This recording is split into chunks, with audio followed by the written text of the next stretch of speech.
What's it like to be a female expat living in Asia? Why is it that some expatriates never seem to want to go home? And why is it that when they do go home, nobody wants to talk to them about their lifestyle? Well, if those questions or any questions about being an expat are of interest to you, great to have you with me. My name is Wendy, and for more than 3 decades, I've lived and worked in 5 different countries in Asia, and I still live and work in Asia, now in Thailand. And today I want to come up with 10 tips that are going to help to make your life in Asia much easier, whether you're traveling just for fun, vacation, or whether you've decided to move and become an expat yourself. Here are some tips and tricks about the difference in culture that you will find that you need to take on board in order to make everything easier and to make yourself feel a bit more at home. One of the first things you'll notice when you move to an Asian country is that everybody in Asia changes their shoes at the doorway of a new place. So if you're going into the house, you take off your shoes. If you're going into a shop, often you'll take off your shoes, and you'll either swap into slippers, like they could be like flip-flops or something like that, or they could be bare feet. But that is extremely common throughout Asia. And the reason for that is because actually in Asian cultures, they find it quite disgusting that we take the dirt from the outside into the home. So for them, it's absolutely natural to leave the things that have been walking around in the dirty streets at the door and either change into slippers or socks, or go barefooted, which is cleaner because it's been inside your shoe, rather than traipse all of that stuff inside. Now, I've been doing that for so long that I actually forget, and even when I go to Western countries, I sometimes go to take off my shoes when I get to the door. You don't have to do that, obviously, in many Western countries. You do if it's snowing in some places, right? You have your outdoor shoes and your indoor shoes. But do remember to take off your shoes. Don't worry about the state of your feet. No one's really checking out your toes. Maybe it's a good reason to go and have a pedicure. But do remember that you're going to need to take off your shoes before you go inside. And as I said, even in some shops, even in doctor's surgery, that's considered a more clean way to be. So that's tip number 1. Tip number 2 is remember that if you're going to a place of religion, so a temple or anything like that, where there's religious stuff going on, then you need to remember to cover your shoulders and cover above your knees. And this goes for men as well as for women, but certainly for ladies, even when it's hot and you're wearing a little tank top or something like that, or guys, if you're wearing a tank top and you've got your shoulders bared, you do need to cover over. And even for guys who are wearing shorts, you'll need to try and wear long pants. You can wear leggings, by the way. Leggings are acceptable for women and for men if you want to, but you must remember to cover your shoulders. Now, if you've forgotten, and that does happen, you're going out for the day, you've been traveling around, and for some reason you need to go into a temple or some other religious place, you'll often find that a shawl or a scarf is provided for you to cover yourself over. That goes for guys as well. So you might have to wrap it around sarong style around your legs to cover your legs. I don't think that's particularly unusual. I've traveled a lot, and in countries like Georgia and Turkey and even in Russia, if I've entered an Orthodox place or a mosque, I've been required to either cover my hair or cover my shoulders if it's felt that I'm not being polite enough. So I don't think that that's unique to Asia. It's just a sign of respect for the religion.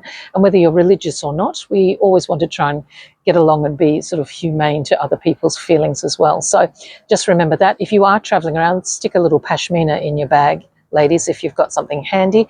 I will tell you a funny story. A friend of mine, we were in Bangkok and we'd been going out, and she'd forgotten that she needed to have a scarf. No problem, because somebody in the temple, they had a whole bunch of them there. And she actually really liked the scarf. It was a really nice one. She really liked the colour. So what she did was she donated some money to the temple and kept the scarf. She kept the scarf. Don't tell anybody I told you, okay? But, that's okay. She made a big enough donation that the scarf wouldn't have been missed. Pashminas are as cheap as chips in most Asian countries, so not a problem. The other thing you want to watch out for is the overwhelming desire that you might have to make out with your loved one in the street. Don't do that. That is not acceptable in any Asian cultures that I've ever been amongst. And in fact, there's a funny story that happened a couple of weeks ago in Thailand that made the headlines here. Was a couple were going at it hammer and tongs, as we would say, in the back of a pickup truck, of all things, butt naked, and not just kissing and, you know, snuggling. No, no, no. All the bells and whistles, standing up in the back of a pickup truck. Firstly, 10 points for that. Secondly, bow, they got caught on some kind of CCTV or somebody filmed them. And what happened to the guy was that when he went to the airport to exit, having had his fun and heading home, he actually got busted at the airport. And I can't remember if he was just fined or he had to do a couple of days in jail, but he certainly made the front page of every newspaper in Thailand. Not only was his face on the front cover of the newspaper when he was at the airport, but what he had done was also, or what they had done was also on the front page of the newspaper. So don't do that. Keep all that lovely romantic stuff for the house. Asian cultures find that outside just a little bit distasteful. And speaking of that type of thing, if you are going to go to a place where you're on the beach and you're hanging out in your bikini or your bathing suit, please remember that after you leave the sand, you should probably try and cover up. Topless bathing is a no-no in most places in Asia. Where I grew up, I'm a New Zealander, but I grew up in Australia, and where I grew up, there's loads of topless beaches. In fact, all beaches are topless. Nobody really cares. But in Asia, that is considered quite rude. Now, I was speaking to a colleague of mine who happens to be a lifeguard, and I mentioned to this lifeguard, you know, what do you say if you see somebody who hasn't got their top on? And he said to me, he was quite cheeky, and he said to me, well, I wait for a minute and I just check that she's really not wearing a top. And then I go and tell her off. Well, he doesn't tell her off, but he reminds her that she needs to cover up. So there you go. He was just having a good old perv first. And all right, that's fine. But remember, if you are in your bathing clothes or in your swimming clothes, that's not a time to go to the mall. I've seen that myself here. I live at a beachside town, and I've seen people come off the beach and walk straight into the mall in their swimmers. Don't do that. It's unlikely that someone will come up and front you up with it, but they'll be very embarrassed. They find it very embarrassing. And it's their country. You know, just be respectful. Don't do that. Even in Australia, there are sort of jokes about this idea that, you know, you're wearing your bathing suit until you sort of get to the shops and then they become underwear. So just don't be walking around in your underwear. Okay, that seems obvious. Please don't do that. One of the other things that's a little bit different is this idea of pointing. Now, I point, and I have to stop myself from doing it, and I don't mean it in a rude way, but I do point at things. But pointing in Asian cultures is not polite. It's not polite. So you need to really watch out. You can point like this. You could use your hands. You could use a couple of fingers to sort of indicate, but one finger out here like that, that's a no-no. When I was living in Kuala Lumpur some years ago, I actually asked somebody where something was. Now, in Malaysia, what they do is they point with their thumb. They find this acceptable, but this not acceptable. But here's a funny little quirk. My thumbs bend backwards, or that one does. This one doesn't so much because it got broken, but this one still bends backwards. And so this gentleman was trying to show me, you know, where I needed to go, and he was telling me to go this way. And I said to him, is it this way or is it this way? But we worked it out. So don't be pointing at people, certainly. Don't be pointing at things. Use your hand to indicate. Use another way to show what it is you're trying to explain. That's another very important point. And speaking of hands, eating. So a lot of cultures, particularly Southern Asian cultures like in India, Pakistan, even in Myanmar, don't travel to Myanmar right now, okay, but I've been to Myanmar, and there's a lot of Bangladeshis and all sorts of people. It's quite a crossroads. And I went to a great restaurant where everybody ate with their hands. Now, I have no problem eating with my hands. I think sometimes it's the fastest and most delicious way. If you're eating some, you know, good Indian food, you sort of mix everything together. But you must only use your right hand. Don't use your left hand. And most people know the reason for that. So right hand for eating, sure. Left hand is what you're going to clean yourself with after you've been to the bathroom. Just like bidets in France, in Asia, a lot of people use water to clean themselves after they've been to the toilet for their nether regions. And in Thailand, they call the squirty thing, they call it a bum gun. That's not the real name, okay? But that's what they call it, a bum gun. And if you're using a bum gun or any kind of water to clean yourself down below, you're going to use your left hand and you're going to eat with your right hand. So do not be eating with your left hand, because yuck, yuck, yuck. Even if you haven't been to the bathroom, they'll still find that quite repulsive, and you don't want to upset anybody. Speaking of eating, there's another thing that you need to watch out if you're in amongst Chinese cultures. So you're eating with your chopsticks. You need to get something. Maybe you can have a drink now. So you put your chopsticks in the top of your rice bowl. That is a big no-no. Do not let your chopsticks stick up in your bowl. And the reason for that is because when your chopsticks are sitting out of your bowl like that, they look like incense sticks. Now, incense is used for lots of things, obviously, in Asia. We all know that. But one of the places that it's most prevalent is at a funeral.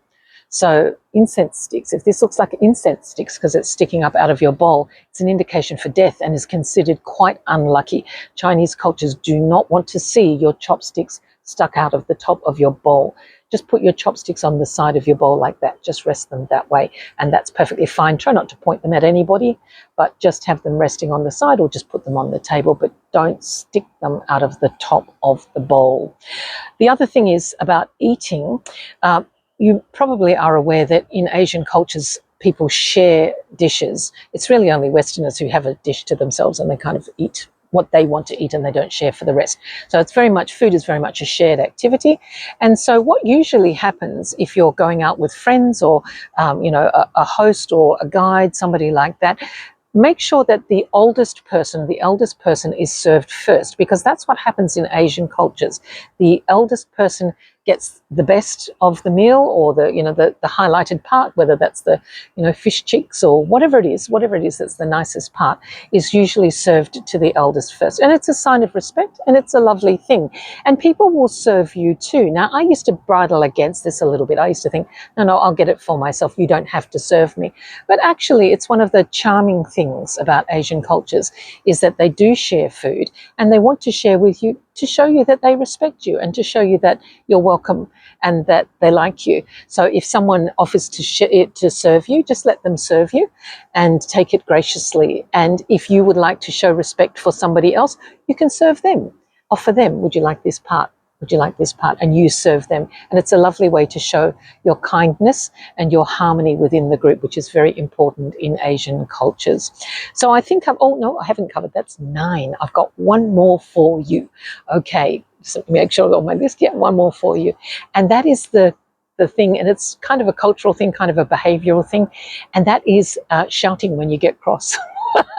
Another thing I have in the past struggled with. I don't do it so much anymore, but I'm quite impatient by nature, and when things aren't going my way, I don't shout, but I might sort of use what I call my mummy voice, but that's never going to get you anywhere. Absolutely nowhere in an Asian country. If you start to shout, somebody's going to lose face. They're going to lose face, and actually you're going to lose face as well, because you've lost control. So if you're frustrated and your natural inclination is just to raise your voice a little bit to get your point across, keep in mind that that is totally ineffective. It's not going to work for you at all, and all you're going to do is upset yourself and upset other people as well. So instead, take a breath, step back, big breath, and keep your tone calm. Step away for a minute and go back in there. Still get what you need to. You can be firm, you can be all of those things, but you need to remember to stay cool and be polite, and that way no one will get upset, no one will get hurt, and you'll actually be more successful at getting what you need, because they're trying to find a way to help you, or they're trying to find a solution, but your shouting is certainly not going to help you. So don't shout. It won't work. I hope you found that helpful. If you've got any questions about other things about living in Asia, or you've got some comments, other things that you've tried and done, things that you've seen people do and you think, oh, is that right? I'm not sure. Please do leave a comment below.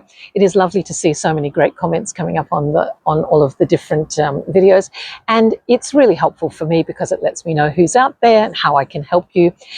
If you'd like to, please do subscribe or click like on the video, because that really helps the channel to grow as well. And until we speak again, stay safe, and I'll talk to you later. Bye.